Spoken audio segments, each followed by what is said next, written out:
Hello, everyone. So today we're going to talk about prenups. And before we do anything at all, we say anything, we want to put out a disclaimer that we are not lawyers. There is in no way, shape, or form is this going to be a legal discussion.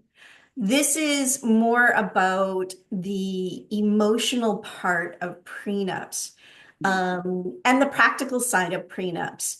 And the whole reason that we're bringing this up is that here in Canada, it's not required to have a prenup. And I think there's a lot of angst around the idea of prenups. But Susan, you're from Switzerland and you have a completely different point of view than us Canadians over here. So that's why this is so interesting. And I think it's important for everybody. Susan, go. What happens in Switzerland with prenups? In Switzerland, prenups are law. There are three different types of contracts, of marriage contracts that you can go into. Well, not that you have to choose. With your partner, you have to have a discussion about which one you would like out of those three. You have to go to a notary. You have to discuss how the different contract or the one that you have chosen impacts you and your partner. So how does this mean if you have a business, if there's inheritances, if there's debts, like how does each contract work for you and which one would you like to have? So these discussions that you have to have with your partner, right? And Um, so by law, you have to sign one of these yeah, before you get get married. married And before. what you were telling me earlier is that when you go to the notary, Mhm. it's almost like financial counseling, which I think is brilliant because it makes so you were saying you have to tell all your financial information at They this ask you appointment. to disclose it, and so then the notary will go through with you, the different aspects of the contract that you have chosen. And I mean, I don't want to go into the details of the three, but there are sort of three varieties, which does offer you quite a lot of choice. I mean, I know it's only three, but they make a lot of sense. And so you have to have those conversations about, what you're bringing into the relationship, how you see things once you are married and living together, and what could happen in case there was a divorce, or what happens when you have children, right? How are the funds, how are you going to use, how are those contracts going to impact you as a couple? And to me, it just makes so much sense. I found it was actually really helpful, although there are some tough conversations sometimes that you have to have, right? Because we're talking about this, there's the emotion of it. Um, but there's something about being in an office with another person, and it's just literally practical, right? You're looking at the numbers, you're looking at what does it mean to, and it sounds so business-like in some ways. And I think to people that aren't familiar with it, it must sound completely absurd. Um, but I think for us, it's just normal. It just seems so logical to do it because you are essentially merging two small businesses, right? If you think of people, we have a salary, we may have assets, we may not, we may inherit something, you may have a family business. Um, if and when you partner up, how is this going to work when you're together? So I think, as I said, Canadians, there's a lot of emotion around it and negative emotion around a prenup. So for you, you've always knew that this is what you would have to do. And when you got married, so did that take away any of the feelings of trust or love or longevity in your relationship? Did you at all think to yourself, oh, well, I guess this won't last because we're doing a prenup? Well, no, and in fact, it's almost like the opposite, I'd say, because you know exactly what you're getting into, right? It's laid out for you. You know what you're entering into on a practical, on a financial level. You know who's bringing what. There's nothing hidden, hopefully. Um, do you know what I mean? So it's very clear. Everything's laid out. It's not like you could get married and then 5 years down the road, oh, well, I have this asset and you didn't know about it, and well, I just didn't think it was important, right? That It, can't happen, it is what you're can't saying. happen, right? Yeah. So it's super clear, and you're not going into it with the idea of it's doomed or no, because it's important I think it really is important to have those conversations about money. And yes, it can be, there are sometimes unpleasant conversations, but I think they're conversations that we need to have, right? Exactly. Understanding what money means to the other partner. Is the other partner somebody who likes to spend or not? Are you matched to a certain degree on that level? Or if there is a disparity and you have one that likes spending a lot and the other one that's a lot more restrained, how's that going to work out? Right? If you both have an income, or if one, one agrees to stop having an income to bring up a family, like, how is this all going to work? Right. And so just to be clear, the prenup doesn't say you need to talk about how you're going to save or No. bank accounts or anything, but it opens the door to those kind of conversations because when you're sitting down, like you said, you have a neutral third party who's basically Right? putting all out there.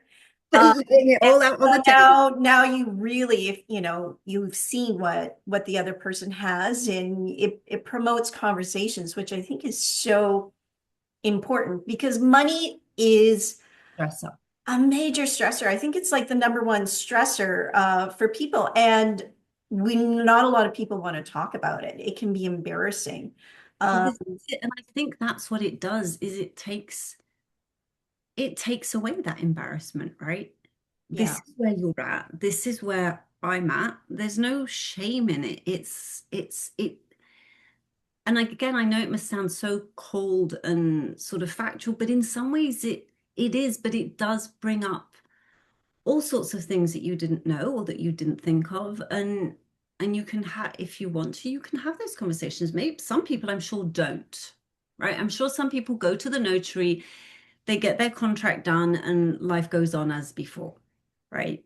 And then I think those that want to and feel the need to, it can, as we said, it can bring up those conversations, and you can have a probably a better understanding, I think, of maybe where your partner's coming from. Do you know what I mean? If there was a family.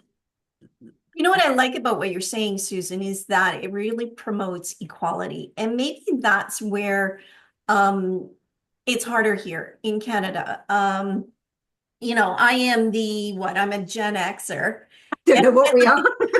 we are Gen Xers. Alexis. And when we look at, my people my age and older, Mm, um, women stayed home. Women didn't have that earning capacity.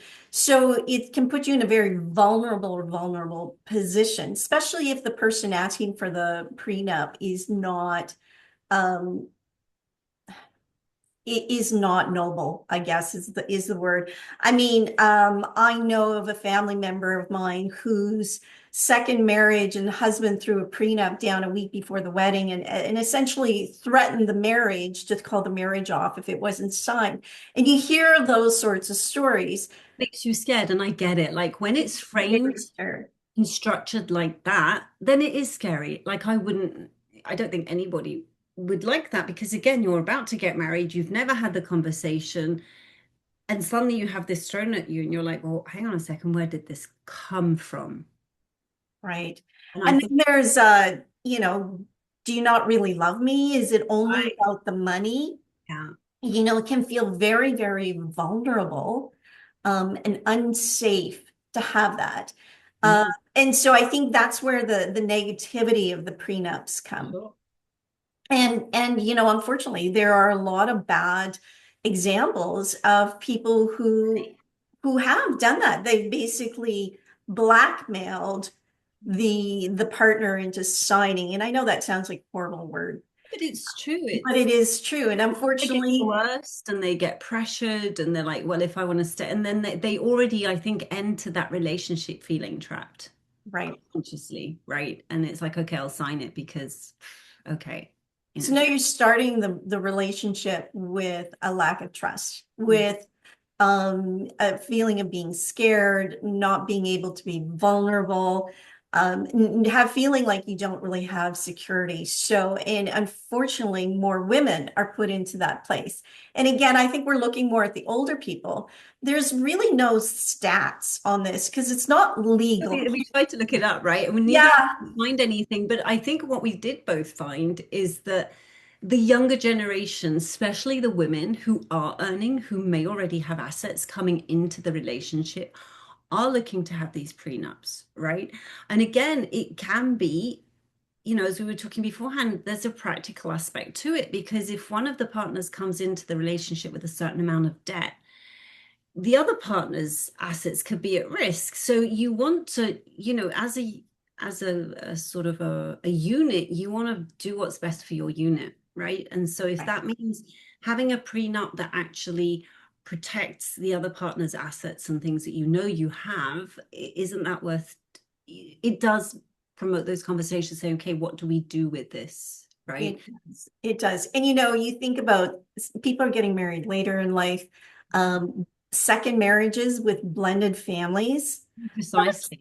really, really complicated. When my mom got married for the second time, he had kids, she had kids. Now, granted, kids, we were all in our 30s and up, but at Still, the time, we're still kids. So how does that work? And it can be very, very complicated because you don't want anybody to be left out. So it can be complicated. And I think, one of the reasons that we're bringing this up is how can we take the emotion out of it and just see it as a practical tool to this is it. opening the door to conversations about how are we going to do this? And it doesn't mean that, hey, we're destined for divorce. It really is a practical, how are we going to live our lives? How are we going to save? What's going to be important to us? How do we feel secure with each other? And because those things can then also lead to when you put a will together. Because again, for all the same reasons, wills can be very emotionally complicated for, Hugely, do you have a especially business? Do you have an inheritance? Do you have a blended family? All of those things. So this is almost a precursor to what are we going to do if, right? is When, it. sorry, when, for a will.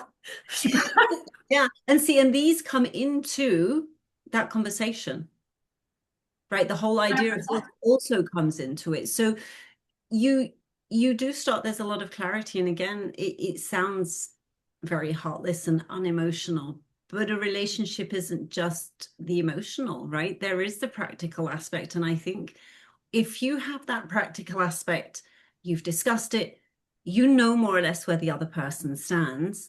Um, I feel there's less resentment that can build up over time because you've had that discussion, right? If you haven't had those discussions, I think that's where resentment can often build up. Um, and that's not healthy either. And again, I'm not saying any of these situations are foolproof by far. There's No. obviously issues and people still, things happen in relationships and things, but it just means that I feel it's one aspect of entering a relationship that is hugely important that I think we often disregard because of the emotional aspect, right? We Because of place the so fear. much, we place so much value on the emotional and we don't want to have those conversations. So we forget about the practical aspect of it. And I think it's partly the you hear a lot about it in the media over here, with the celebrities and their prenups and things. And I think people think, well, it only applies to them because they have a lot of money and it isn't. It really isn't. It applies, I think, to anybody who would like to. And again, we're not saying people should or shouldn't. No, we It's have no just, what does opinion. it mean to you? Exactly. No, Disclaimer again. we're just discussing it. We're just chatting about it because I do think it's an interesting topic. And as we said, especially with the younger people having these assets and things, it's just understanding, what does it mean to you? What does money mean to you? What do assets mean to you? And are you more or less on the same page? And if you're not, that's okay. But then where's your commonality, right? Where are you going to find some middle ground And I with them? think that I think one of the things that having these hard conversations mean, which I don't think everybody really recognizes, is that it connects you. It The does. trust factor because you've gone in there and you've discussed it. And things to remember is that when it comes to money and security and safety, we all come from different backgrounds. Mm. Of what does money mean to your family? What does money mean to his family? What are those security factors? And those things will come into Up at play. some point. This is it. If So you there's have to, when you work through those and instead of being defensive, trying to look at the big picture, and there's then one come now. to a meeting place, Yeah. it connects you. It creates trust. It It does, creates and I think security. that's the irony of it all is people think, oh, well, you don't trust me. It's got nothing. It like you just it just actually builds it It because really does. hard conversations, you know where the other person stands. You might not necessarily like it, but if you can find some middle ground, then you're okay with it, right? Agreed, agreed. So I think our closing line is we are not saying, to Definitive. prenup or not to prenup. That is the question. You know what? I've been wanting to say that the whole time. Um, You put it in. but more about what can that actually bring, just opening up that conversation and taking the emotion out of it and actually looking at it from a practical point of view. What does that bring to your relationship? And I think that is the big thing is understanding what that can bring to your relationship from a trust point of view, from a vulnerability, from a security, and Mm. from the absolute practical point of how are we going to deal with our finances? What does this mean to us? How are we going to work on this? Where are we going? Where do we see ourselves going? Yeah. And then you can have like, crap happens. Things are going to come up. So now you have to have these conversations again. And you've already established a certain type of a This is grounding it. in that. And if you've never had those conversations and the crap comes up, then the impact is just way more because you've got no idea where the other person stands. I agree. I agree. Right. And then it's already a bad situation. It's already a stressful situation. But then you're adding all the stress of, well, I don't know what my partner likes. I don't know how they feel about this. Yeah. Right. So, yeah, as we said, it's not necessarily even, as you said, to prenup or not. But I think it's having those conversations. And obviously, these aren't things that you just like, hey, over coffee. But, there can be things that come up in life and, to have it, to allow yourself and know it might be uncomfortable for a certain time, but you learn from being uncomfortable. You do. And it might take multiple conversations. Yeah, and that's okay. We talked about a prenup because we met later in life in our 40s and we talked about a prenup. And we did have to go through the whole thing. And we ended up not having a prenup.